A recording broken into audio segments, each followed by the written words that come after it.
So if you are looking to start a B2C business or are running a B2C business, but you're like, all this crap I'm hearing online about B2B just doesn't work for me.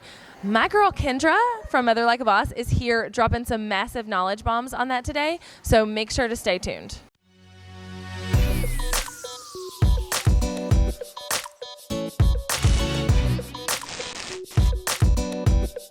Hey, y'all. Welcome back to my channel. If this is your first time here, my name is Jessica Stansberry, and I help entrepreneurs create content that converts to sales so you can grow like, whoa, y'all. So, did you like that? I love that. I love your southernness. I love it. So today I am here at the Boss Mom Retreat, raspy voice from karaokeing and all, with my girl, Kendra Hennessy from Mother Like a Boss. And she is going to talk to you today about B2C businesses and how they're different than B2B and how you can really kill it in that space if that's the kind of business you want to run.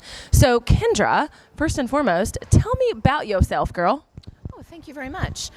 So I'm Kendra Hennessy, like she said. What she said. That is what she said. We had a great time last night, so we're a little bit raspy, a little bit tired, but we're super excited about this. So I am the CEO and founder of Mother Like a Boss. I serve as a home management strategist and a positive motherhood enthusiast. I'm trying to end the hot mess mom culture we have going on and help moms to become more confident in their homes and end their role as reluctant homemakers. So that's what I'm doing. Yes. I love that. I love that you have it down too. Listen, after a few years and a lot of mistakes, you get that elevator pitch down. Amen. Amen. So if somebody watching is like, you know what, I want to start a business, but my target audience is not other entrepreneurs, because I feel like that's what a lot of strategies talk to right now. It's like you're the people on the other end of the selling side are like entrepreneurs. They're sophisticated in marketing strategies. You kind of have to go at it a different way.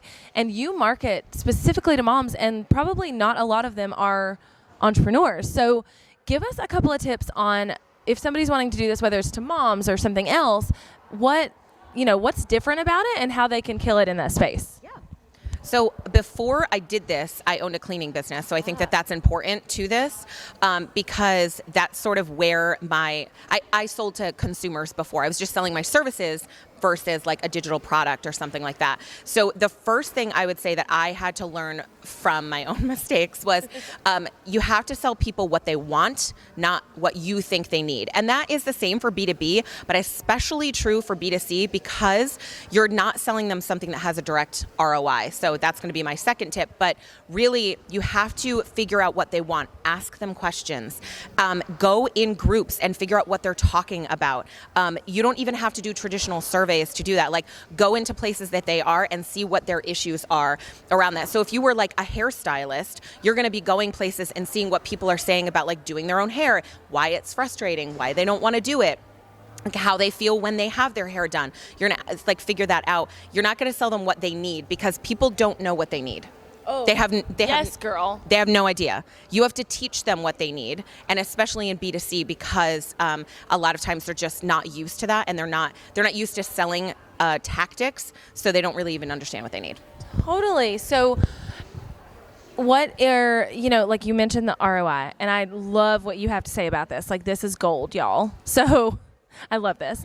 So where do people go with that? Like, because you mentioned to me before we started recording, like, when you're entrepreneur to entrepreneur, it's like, do this thing, make more money. But like, you can't really do that. So tell us more about that. Yeah. So like she said, when you're like the B2B market, it's like, if you use my services or purchase my course, like here's how much money you can make. You can make back your money in 2 months or 3 months.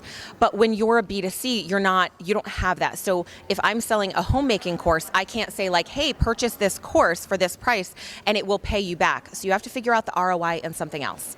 So sometimes the ROI is time. Sometimes what they're getting back is time. Sometimes they're getting back energy. That might be what they're getting back, or bandwidth, or space in their life. It could be indirectly money. So with mine, if I'm teaching someone how to implement better systems in their home, they're going to be spending less money because their stuff is organized and they're not purchasing stuff they already own.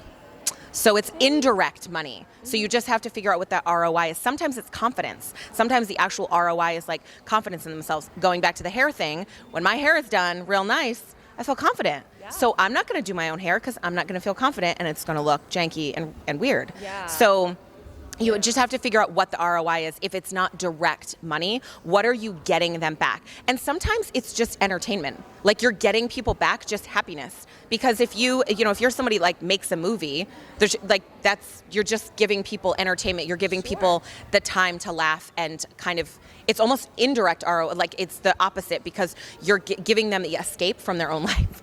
Because that's what I do when I go to the movies. Yes, me too. That is so true. And we can get really stuck in like, we hear this guru or this like influencer or whatever saying like, market this way, do this thing, whatever.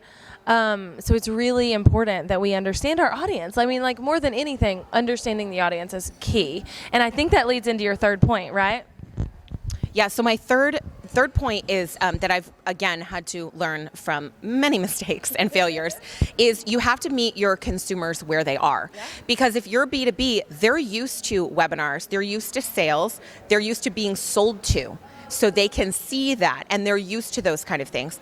B2C, they're not really used to that. So for instance, I don't call my classes webinars. I call them workshops or online classes, because a webinar to somebody in the mom space that's never heard of a webinar, they're going to be like, I don't know what that is. That seems scary. It doesn't even seem like I'm going to learn anything. Do I have to go to it? Like, do I have to buy a ticket and fly to it? So just using the verbiage that your actual consumer uses if you're not B2B. Because again, us in the B2B, like we're just used to that. We're used to being sold to. You have to figure out, kind of meet them where they are and figure out what, how you can sell to them. Y'all, if you are wanting to start a B2C, like these are like golden nuggets.